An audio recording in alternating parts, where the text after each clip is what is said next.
Вітаю, дорогие браты. Наша земля богатая на память минувшины, на решту того, что засталося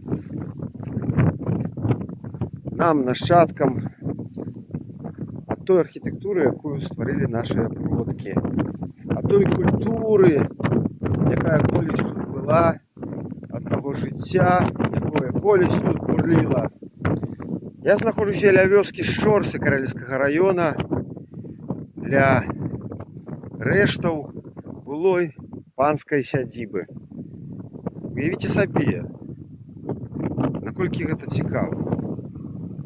А дакладней пабачце. Засталіся нават такія вежы. Дэкаратыўныя, конечно, відаць, не мелі мэты оборончие. В общем, тут казахская оборона. Решта в конюшень, господарчих побудов.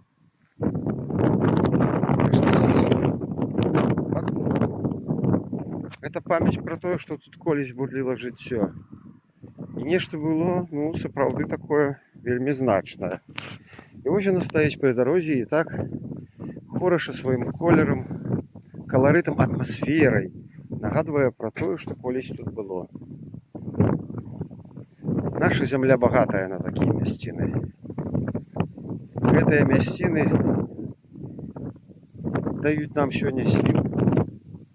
Сілу наших продкаў, якія ўсё гэта збудавалі і трымалі.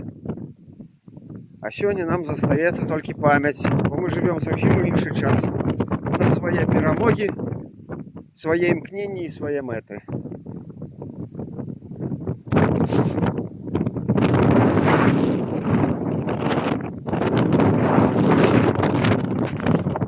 Треба трохи оглядеться. Впрочем, наперед.